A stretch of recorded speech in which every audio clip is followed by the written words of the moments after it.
बिरहा में कोनो पवारा ना होई, ना भैया इसलिए कि भाई लोग हमारे यूट्यूबर अपना कैमरा लगाए हैं उतने समय में कि गायब जितना समय में कैसेट रिकॉर्डिंग होला। वाह भूमिका में भाव लगल बाबू।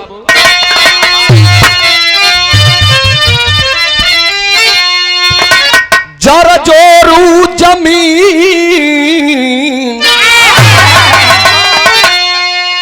है जमाने के दुश्मन, सुख से जमाने को जीने न देते, धनवता के यमराज यवनी के ऊपर जख्म दिल को सीने से अब सीने न देते,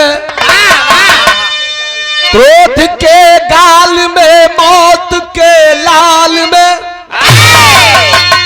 प्यास जीवन को पानी वो पीने न देते,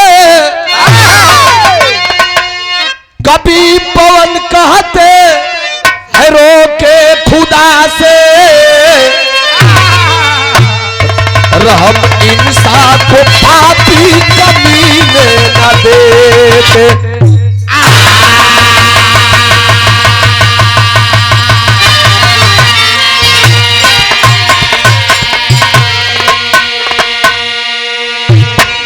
जहां भी विवाद हो तत्काल में 4 जगह हत्या भइल बा।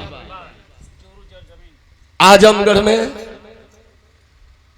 कुशवाहा लोग मारे गए, कानपुर में शर्मा लोग मारे गए, जब 2 अक्टूबर के देवरिया में कांड भइल से एक दिन पहले 1 अक्टूबर के चौहान जी मारल गइलन। और सारा जगह जो विवाद हुआ है सिर्फ जमीन के लिए हुआ है। बाहर जमीन जमीनिया ही हमें रजी हो बाबू, सबके छोड़ के जाए के बाद वो बिरहा में हमारे बल्लेश्वर गुरु जी के जमाने के गजल बा। कैसे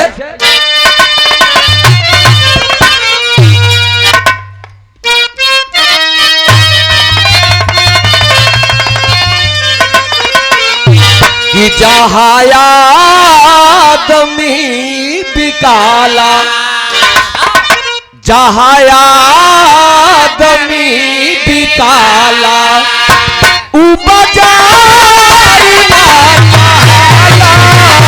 जहाँ आदमी बिकाला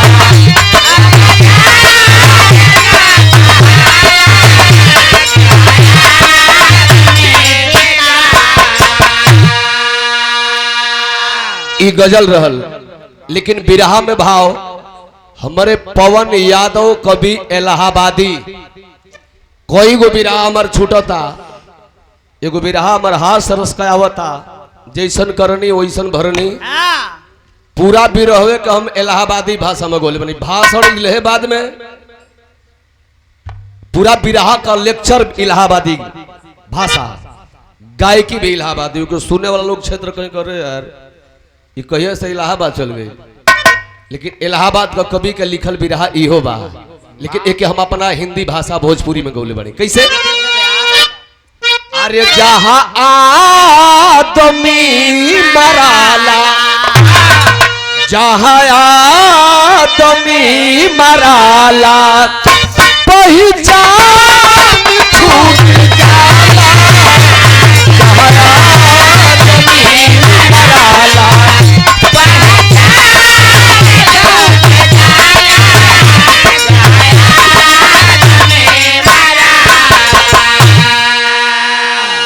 जहां आदमी मराला पहचान छूट जाला, जहां दानव ही देखाला अरमान टूट जाला।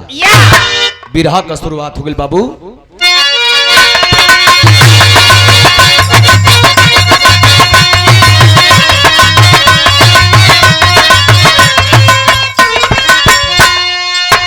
द्वापर में महाभारत की लड़ाई हुई। काहे खातिर? मात्र सुई की नोक पर जमीन खातिर। दुर्योधन बोला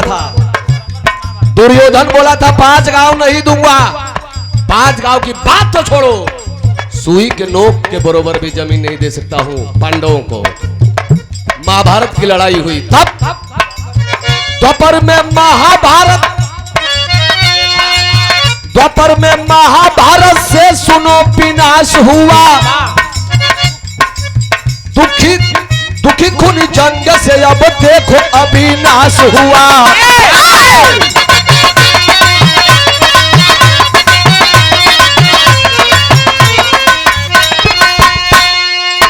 फिर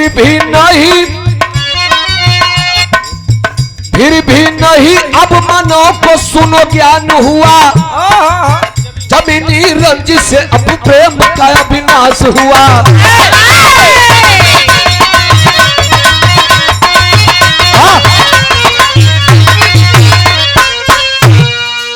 रुद्रपुर देवरिया के अंतर्गत फतेहपुर गांव, वो फतेहपुर गांव का रहे वाला, जबकि वह ग्राम सभा 3-4 किलोमीटर के दूरी में है, बड़ा ग्राम सभा है। वही फतेहपुर गांव का रहे वाला फौजी जवान का बेटवा, जेकर नाम प्रेमचंद यादव, जवानी में महिलन, राजनीति में कूदलन, प्रधान महिलन, ओकरे बाद जिला पंचायत हो गईलन। वही गांव फतेहपुर के ही अंतर्गत एगो दूसरा टोला कर रहे वाला सत्य प्रकाश दुबे जी, जेकर एगो छोट भाई बड़ो साधु दुबे जी। अब यह देखल एगो सच्चाई हम बतावे जाते हैं, वो 2 भाई ना रहा दुबे जी, 3 भाई थे। आ सत्य प्रकाश जी का जो मेहरारू बा, ये 2 जना तर बाड़े लोग रल हो, ये कहीं मेहरारू रहे घर में, सोचल कि केहू तरह 2 जना के खत्म कर देती, पूरा हक हिस्सा हमार हो। यही में लोग कहता कि बड़ा गरीब रहा दुबे जी का 100 बीघा जमीन बा। सत्य प्रकाश दुबे जी की जमीन 100 बीघा। वो गांव को मेहरारू बयान में देती है कि हमारा भी 100 बीघा है, और सत्य प्रकाश जी की भी जमीन 100 बीघा है। लेकिन भाई जे दूर से बा, देखो पंडित जी लोग के सबसे अधिक मानने वाला अगर कोनो बिरादरी तो वही रही, तब कथा वार्ता कुछ मुअली जियली, बाबा एकदम टटके मोटकी साड़ी वाली दही, दही दूही जोड़ी थी कृष्ण और सुदामा की। भगवान श्री कृष्ण ने क्या नहीं दे दिया सुदामा जी को। लेकिन आज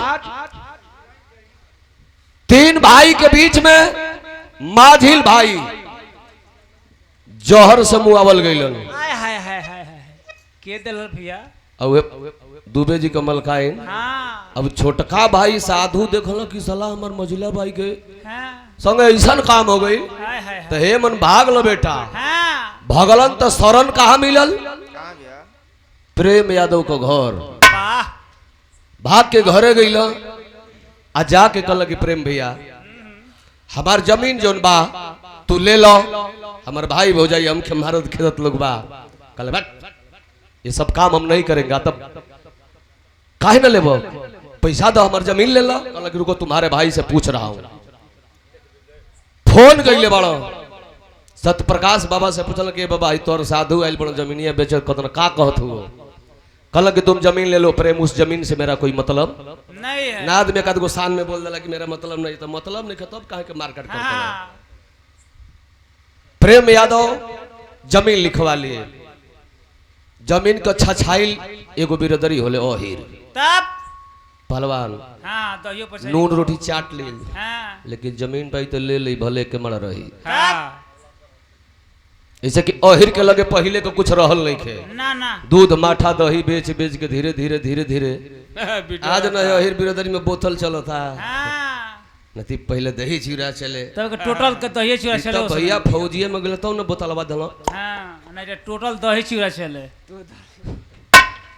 ए भैया आखिर जमीन लिखवा लेलन। अब सत्य प्रकाश जी मेहरारू के चढ़ौला पर दूसरा के चढ़ौल पे केस मुकदमा कर देबो, जमीनिया खारिज हो जाई, उनकर होइबे ना करी। मुकदमा कर देल, मुकदमा लड़े लोग लागल, लड़त लड़त कई साल बीतल हो। अब 2 अक्टूबर के दिन सबराहे पता ना इहे बात नहीं खे मिलत कि केहू फोन करके बोलावल कि अपने से सत्य प्रकाश जी धान उन देखे बदे उनकर घरी वरी गईलन। हालांकि मलकाइन बोलौली हो प्रेमचंद यादव सत्य प्रकाश के घर वरी गईलन। चूंकि जो हमें कहानी मिली है उस आधार पर मैंने गाया है ले गए बना मोटरसाइकिल खड़ा कैले बनन बात विवाद वही जे सत्य प्रकाश और प्रेम यादव से होने लगी। हाँ तो सत्य प्रकाश अकेल आ प्रेम यादव अकेल सत्य प्रकाश का पूरा परिवार वाह तीनों लई का दोनों तीनों लई की हाँ मेहरारू सब बा।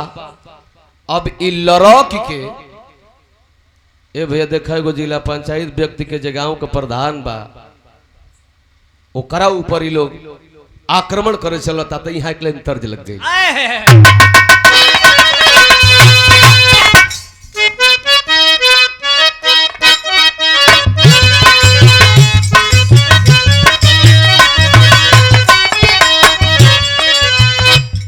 अरे रुना छू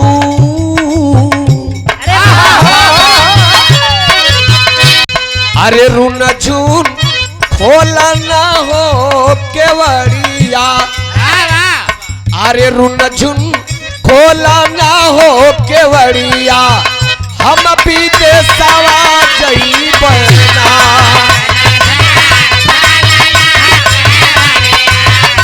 हम विदेशवा जइबना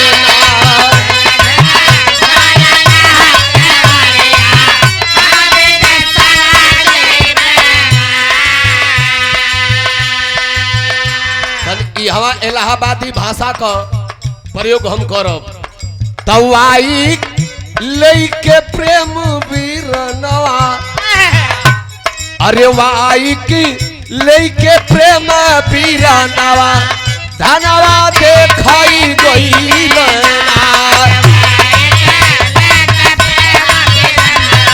अरे धनवा देखाई गईलना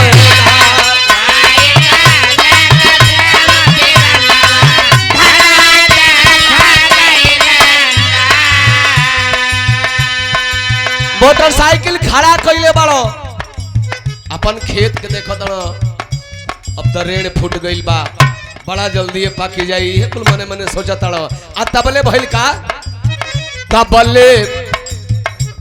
तबले सत्य क परल नजरिया लगले प्रेम के देवे गरिया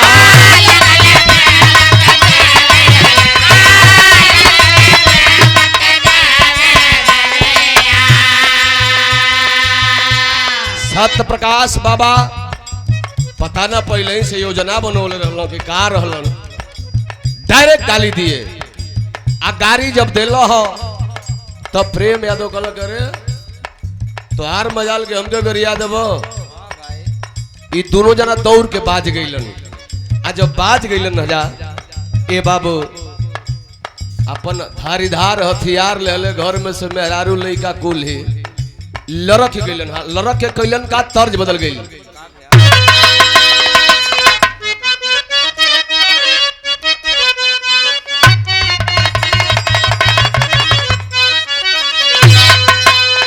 तो सत्य प्रकाश दिहल सत्य प्रकाश दिहल बेटन के बोलाई माराई गइले प्रेम यादव जी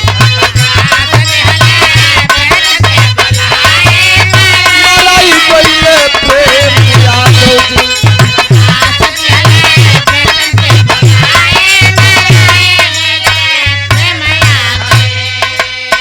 बयान दे रही है सत्य प्रकाश बाबा को बड़की बिटिया मीडिया के सामने कहले में क्या मेरा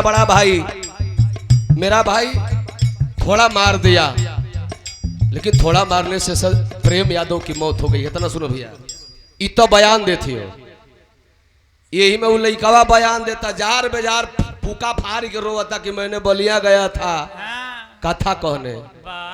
अच्छा इतना लोग भैया बताओ कि पितर पखवा में के कथा कहावत हो अब बलिया में पंडिते नहीं खान इतना बड़का विद्वान हो गए गाड़ी धोवे के संगे सहुरे नहीं खे आई गोइल बड़ा कथा का मारने वाला मेन वही लड़का है जो बड़ा लड़का अगर सीबीआई जांच हुई तो पकड़ा जाएगा वही मारला के बाद मार दिया पीछे से सत्य प्रकाश गिर पड़ल प्रेम यादव गिर पड़ल हो आ जब गिरला हो करीब बाद ही का कइले हो सर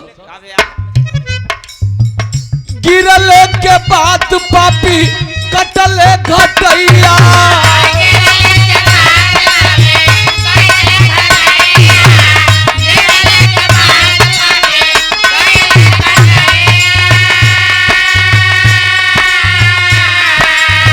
तनी कौरहम नहीं कैले नीरदैया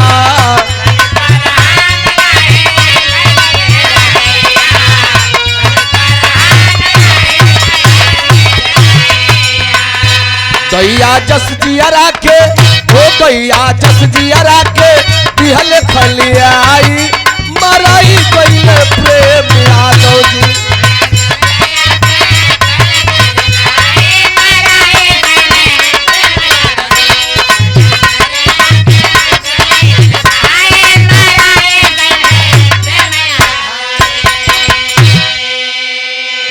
मुआवला के बाद में भी शंका रहा कि ना काटल जही तो काजने प्रेम यादव जिंदा हो जाए। इतना हरकत इतना बड़ियार करे जा। आज भी खबर हो बाबू प्रेम यादव के घरे पहुंचल है तो अबले तो मीडिया वाला दोनों लोग मीडिया वाला हो जाए। खाली यादव और ब्राह्मण कब बात होत रही है लेकिन काल से पर्दाफाश हो गई बाकी गोलिया के चलोले रहा। 3 लोगों की हत्या हुई है।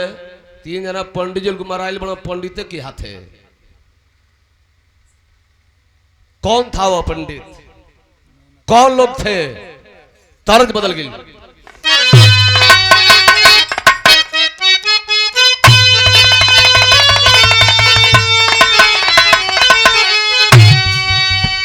कैसे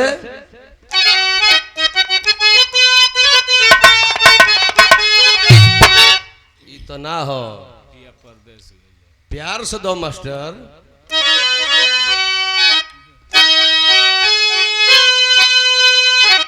तपिया परदेसिया न भावे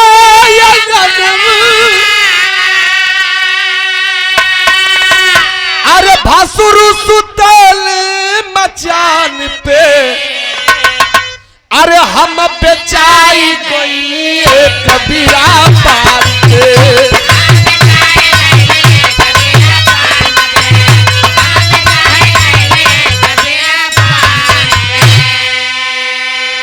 तबतिया के जनल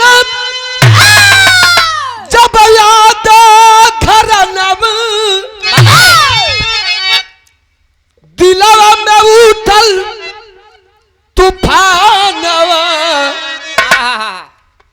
मास्टर अरे दिलवा में उठल लहारिया के लिए हाथावा में कतरिया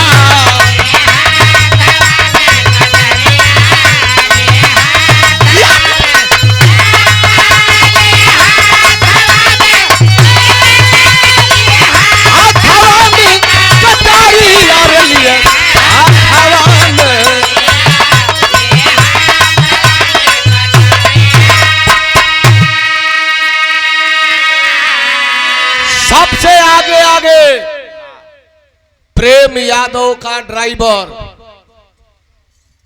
का नाम कवि जी नवनाथ मिश्रा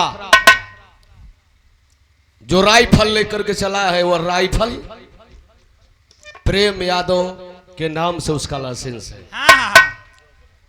लेकर चला है। और प्रेम यादव जी के घरवा रहबे के बूढ़ बाबूजी हूँ एगो भाई जबकि घरवा में सब छोटे छोटे लड़का हो। और इधर दया जे सपोर्टर रहल ललकार बांध के भैया चलल लोग काहे खाती खून को बदला खून से लेबे। बिराह में बतौले बानी कि कहल जाला कि साल का नाव नुकसान। हाँ भैया क्रोध अपने के नाश करेला। क्रोध के जय प्रकाश बाबा आड़े के चाहिए ई नहीं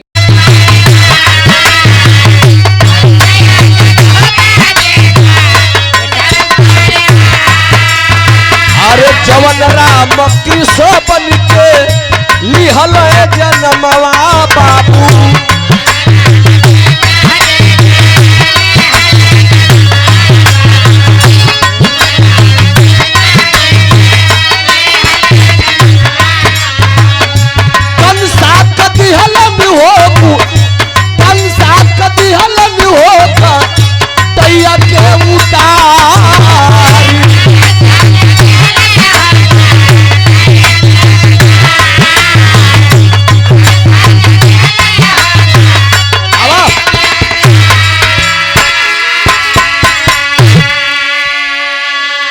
जैसे त्रेता युग में भगवान राम घमंडी रावण को मारे, द्वापर युग में भगवान श्री कृष्ण जी कंस को मारे,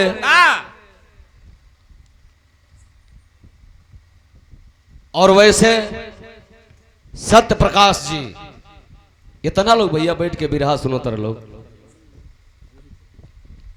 मान ले कि हमारे बेटावा का आज जन्मदिन बा, सत्य प्रकाश के बेटा का जन्मदिन रहल, तो कम से कम उस बाप को तो सोचना चाहिए कि मेरे बेटे का आज जन्मदिन है। आज अगर आज हमके प्रेम गरियाइयो दी हो हाँ भैया, तो हम सह के रह जाए। हाँ लेकिन बार सत्य प्रकाश जी उस जन्मदिन के भुला के केहू को मरण दिन को दिहलो। विनाश काले विपरीत बुद्धि, मरलन एक के लाश गिरोलन घरे 5 गो। 100 रुपये पुरस्कार पूजनी गुरु जी हमारे कृष्णा भैया के पिताजी की ओर से गुरु जी के चरणों में सादर प्रणाम, सब भैया लोगों को प्रणाम। आखिरकार है बाबू इस सब मालिक का देन है। हाँ डू और डाई, करो या मरो। एक और बात कह रहा हूं, हाँ ये में न सत्य प्रकाश जी का दोष बा न प्रेम जी का दोष बा। तब मारे ल राम लगावे लन हीला। पहिलवा पहले आदमी मर जाता लोग हे भगवान, हे भगवान बड़ी गड़बड़ कर दिला तो के ना चाहता ये मालिक। भगवान को कि खाली हमरे शिकायत होती है, तो ऐसे बढ़िया बा के रुका हीला लगा देता नहीं। तब तो केहू ट्रक से चता के मुंह होता, हाँ केहू पेड़ पर से गिर के मुंह होता, केहू का हार्ट अटैक होता। अरे मैं तो नीके रहना हार्ट अटैक हो गया। अब नहीं केहू कहत कि भगवान मुंह होला। ना ना जिसको जितना दिन जीना है, जितना यूट्यूबर भाई लोग बढ़ो जा, जितना दिन जिए के बाद खूब चैनल चला लो जा। तब नहीं तो एमे के कहिया चैनल छोड़ के जाई कोनो ठीक नहीं खे। कौनो ठीक नहीं खे। हाँ कुल का हो जयप्रकाश बाबा? तब का कुल चीज खा पी ला जा। सब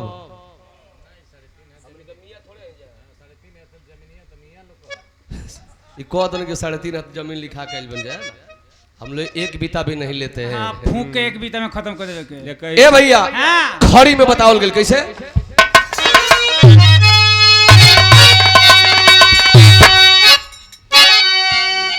जोन भाई ओके रहे दलो, हमार आप लोगों से निवेदन बा, अपना में मत बाटला का काम बा कि नहीं तू वही रहो, तू भर रहो, तू चमार रहो, तू हुआ नहीं।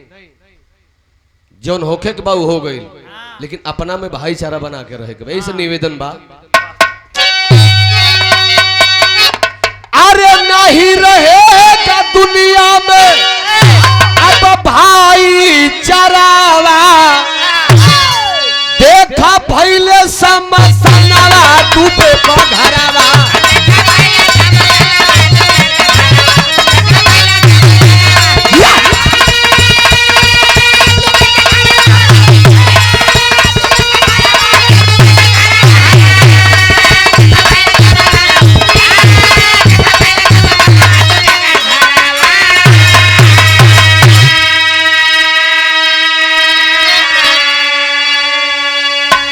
आज शमशान की तरह से भाई, अब दुबे जी का घर तो वैसे हो गई बा। अब एक बेटा बस बचा है। अरे एगो हॉस्पिटलों में जिंदगी मौत के बीच में है, हंस रहा है। ज्यादा तो 2 राम लक्ष्मण बच गए बेचारा, 2 नहो के बचल साथ, 2 प्रेमो यादव के बचल। कहल गए कि गौआ में बाटे अभी पुलिस प्रशासन, आया बोले ना धरैलन कहा भगल दुशासन।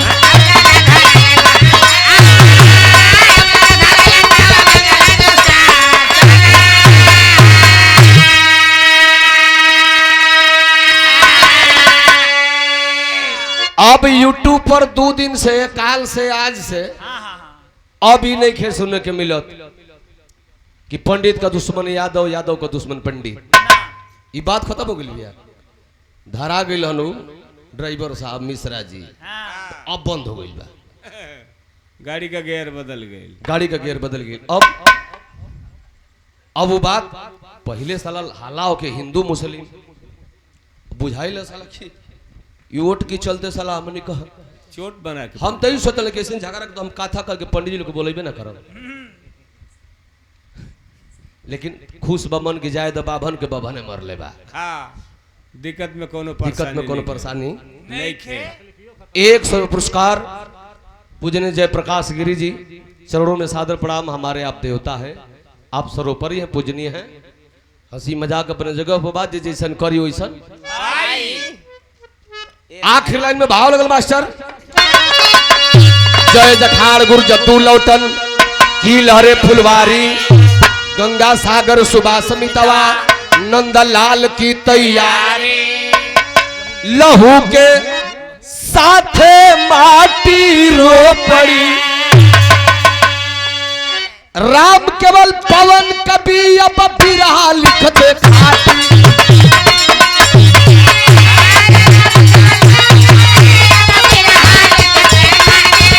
लहू के साथे माटी रो पड़ी।